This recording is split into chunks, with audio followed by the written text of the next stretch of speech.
com o doutor, é para ele se abre, chega, abre o sorriso. Doutor Eduardo Alves aqui no MN Notícias. Doutor Eduardo, tem uma pergunta relacionada aí também ao INSS que chegou aqui de um ouvinte. A gente pode até falar também sobre esse assunto. Ó. Boa noite, Helder. Meu esposo tem desvio de coluna.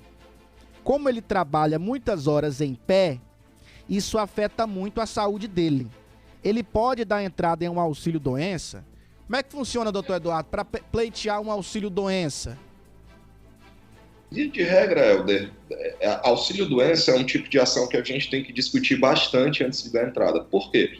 Porque existem doenças que incapacitam pessoas em determinadas funções e para outras não.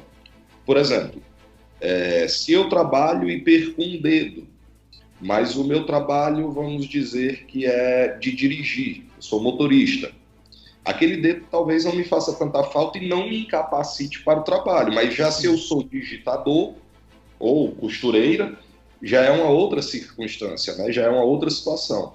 Nesse caso específico, como ela não disse qual o trabalho dele, eu recomendo que ela procure desvio de coluna, hérnia de disco, bico de papagaio, artrite, artrose, são doenças que costumam incapacitar, principalmente para trabalhos braçais, para trabalhos que exigem força ou esforço repetitivo. Então é bem provável que ela tenha direito sim a um auxílio-doença, mas para isso é necessário analisar o grau, o estágio que se encontra a doença dele e a ocupação dele. Para que a gente Nesse tipo de caso, então, tem que ter uma espécie de laudo por parte de um profissional médico.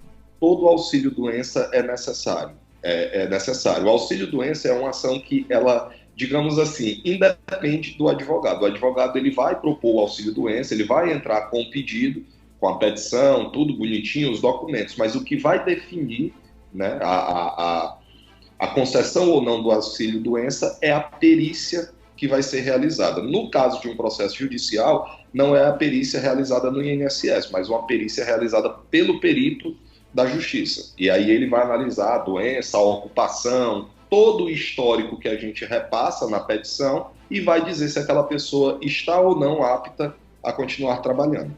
Pronto, então no caso dela aqui é preciso que ela procure um advogado, em seguida até um profissional médico para ver a situação dele, né, do marido dela, e em seguida se verificar toda a situação para se pleitear. Exatamente, ela vai procurar um advogado, vai se analisar, se ele vê que existe a probabilidade de se conseguir, aí ela vai fazer os exames que ele entende necessário, vai procurar um profissional médico, né, para que ele dê o laudo, dizendo se está ou não incapaz para o trabalho, com base nos exames que ele vai realizar. E aí é a hora de se pleitear administrativamente ou judicialmente o auxílio-doença.